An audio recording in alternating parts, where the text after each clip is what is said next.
현재 일본에서는 나날이 높아지고 있는 한국의 디지털 위상에 연일 큰 부러움을 나타내고 있습니다. 특히 최근에도 일본의 주요 매체들은 국제사회에서 일본의 디지털 역량이 해마다 곤두박질 치고 있는데 반해 한국은 오히려 이와 정반대로 세계 3대 강대국에 오를 만큼 독보적인 위상을 자랑하고 있다며 하루가 멀다 하고 거센 분통을 터뜨리면서 일본 정부를 곤혹스럽게 하고 있습니다. 이와 관련해 일본의 대표적인 경제매체로 잘 알려진 니혼게이자이 신문은 디지털 활용도를 나타내는 디지털 트랜스포메이션에서 일본이 한국에 비해 턱없이 낮은 경쟁력을 보임에 따라 나날이 국제적 위상이 추락하고 있는 만큼 이를 만회하기 위해서는 한국에서 전개되고 있는 높은 디지털 활용도를 일본 사회가 한시바삐 따라 배워야 한다고 보도했습니다. 먼저 이 매체는 거두절미하고 서울에서 직장인 생활을 하고 있는 김소연 씨의 사연을 예로 들며 한국의 높은 디지털 활용도를 극찬했습니다. 서울 시내에서 일하는 직장인 김소연 씨는 8월 하순 정기 진찰을 위해 시내 중심부의 종합병원으로 향했다. 안으로 들어서면 발매기 같은 외관의 단말기인 디지털 키오스크가 즐비하다. 터치 패널을 만지자 진찰 내용과 진찰실 번호,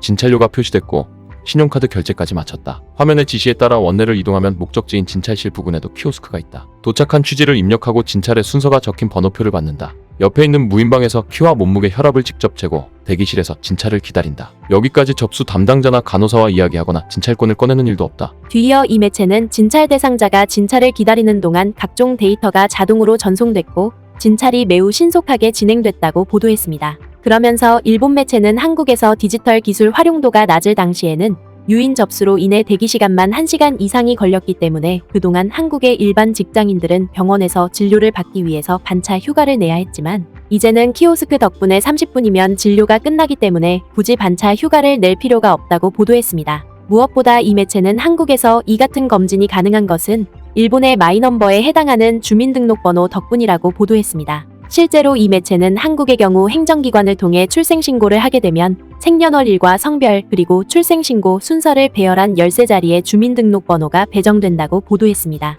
뒤이어 일본 매체는 여기에 주소와 전화번호를 비롯해 신용카드 정보가 연결되면 각종 절차가 원스톱으로 진행된다고 보도했습니다. 따라서 이 매체는 주민등록번호를 기반으로 디지털 활용도를 높인 한국은 국제기구가 조사하는 디지털 순위에서 매번 최상위권을 차지하고 있다며 크게 부러워하는 반응을 보였습니다. 한국은 온라인 서비스의 질과 통신 인프라의 정비 상황 그리고 디지털 인재력으로 평가받는 UN 전자정부 순위에서 단골로 상위에 오르고 있다. 2022년은 한국이 세계 3위에 올랐다. 반면 일본은 14위에 그쳤다. 두 나라 모두 민주주의 국가로서 지리적으로도 가까운 한국과 일본인데 왜 이렇게 차이가 벌어진 것일까? 특히 이와 더불어 일본 매체는 한국의 디지털 위상이 세계적으로 크게 주목받았던 적이 있었는데 그것은 바로 보건위기 발발 초기 당시였다고 보도했습니다. 이는 한국과 일본 정부가 보건위기 극복을 위해 같은 시기에 자국민에게 지원금을 지급했는데 일본은 우편 신청을 고집하는 바람에 지원금 지급에 큰 차질을 빚은 데 반해 한국은 주민등록번호를 기반으로 신속한 디지털 신청 시스템을 구축함으로써 불과 3개월 만에 재난지원금을 전 국민에게 지급할 수 있었다는 것입니다.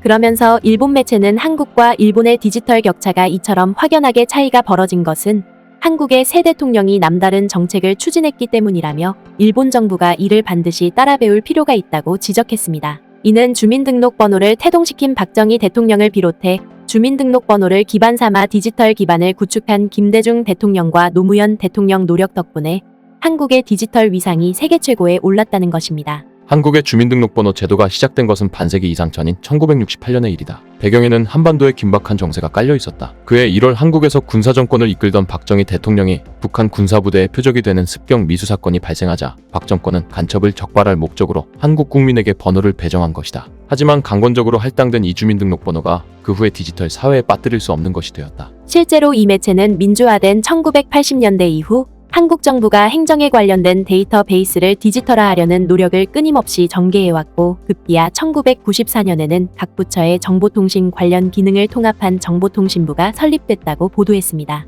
또한 이 매체는 1997년에 발생한 IMF 외환위기를 계기로 당시 한국 정부는 국가재건을 위한 필수적인 요소로 효율적인 행정 운영을 손꼽았고 이를 위해 김대중 대통령이 1998년에 정보화 비전과 정책과제를 수립해 업무 효율화에 앞장섰다고 보도했습니다. 그리고 김대중 대통령에 이어 2003년에 취임한 노무현 대통령도 이러한 대열에 함께 부응했다고 보도했습니다. 2003년에 취임한 노무현 대통령은 31개 과제를 정리한 전자정부 로드맵을 내걸고 행정정보의 공동이용과 대국민 서비스 확충을 목표로 했다. 많은 온라인 서비스가 2000년대부터 순차적으로 제공되고 있다. 일본이 한국을 따라잡을 천재일우의 기회가 있었다면 이때였을지도 모른다. 그도 그럴 것이 일본 매체인 니혼게이자이 신문은 한국과 마찬가지로 당시 인터넷 혁명의 충격을 눈치챈 각국 정부와 지자체들이 전자정부 구축에 일제히 나섰고 일본 정부 역시도 이에 발맞춰 이른바 이재펜 전략을 수립했지만 결과적으로 일본 사회의 미온적인 반응으로 인해 실패했다고 보도했습니다. 단적으로 이 매체는 2003년 당시에 한국의 광역지자체가 디지털화를 목적으로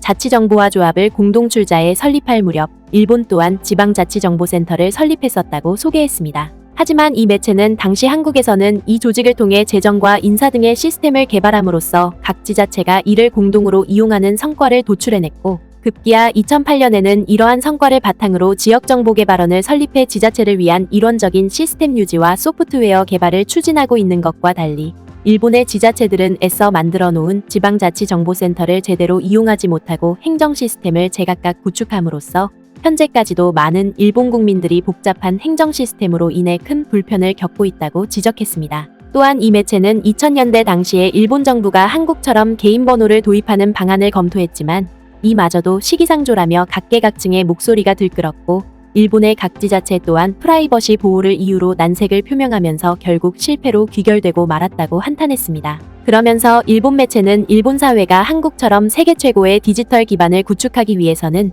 한국의 디지털 정책 시스템을 보다 면밀하게 분석하고 이를 다각적으로 도입할 필요가 있다고 보도했습니다. 먼저 이 매체는 한국의 디지털 활용도가 일본보다 월등히 높은 것은 바로 국민과 정부가 디지털 비전을 함께 공유하고 있기 때문이라고 소개했습니다. 한국에서는 대통령이 디지털 시책을 마련한다. 그 범위는 정부에만 그치지 않고 기업과 개인도 포함된다. 구체적 수치 목표를 세우고 퇴임 시에는 성과를 백서로 공표한다. 그 때문에 대처의 진척이나 결과가 애매해지기 어렵다. 선거에 의한 정권 교체의 가능성이 비교적 높은 것도 행정조직의 운영 규율을 높이고 있는 것으로 보인다. 또한 이 매체는 한국의 디지털 시스템이 세계 최고에 이르게 된 것은 정부가 디지털 시스템의 효율성을 국민들에게 충분히 설명해왔고 이를 위해 국민 눈높이에 맞춘 디지털 행정 시스템을 일사천리로 구축해왔기 때문이라며 일본 정부가 이를 잘 본받을 필요가 있다고 조언했습니다. 한국이 국민 눈높이에서 서비스를 강화하고 편리성을 높이고 있다는 것은 정부 24의 서비스 충실도와 보안면의 배려가 말해준다. 특히 이 매체는 한국 국민들이 그동안 한국 정부의 디지털 비전을 잘 이해하고 호응해준 덕분에 오늘날에 이르러서는 이를 한 단계 더 뛰어넘는 성과를 만들어내고 있다며 크게 감탄했습니다. 바로 2024년부터는 주민등록번호가 적힌 카드를 소지하지 않아도 되도록 스마트폰에 정보를 저장할 수 있는 정책이 시행된다는 것입니다. 따라서 일본의 경제매체인 니혼게이자이 신문은 일본의 디지털 역량이 한국처럼 세계 최고의 위상을 갖추기 위해서는 한국의 디지털 구축 사례를 필사적으로 따라 배워야 한다고 촉구했습니다. 제도 도입 배경은 다르지만 디지털 사회의 비전을 국민과 공유하고 정중하게 설명하는 한국의 기법은 많은 참고가 될 것으로 보인다. 결국 일본 매체의 이러한 보도는 한 국가가 세계 최고의 시스템을 갖추기 위해서는 정부가 올바른 개혁 방향과 비전을 제시하고 국민들의 이해도를 높이기 위한 진심 어린 노력이 수반되어야 한다는 사실을 매우 잘 설명해주고 있습니다. 구네스북 영상을 재미있게 보셨다면 구독과 알림 설정 꼭 부탁드리겠습니다.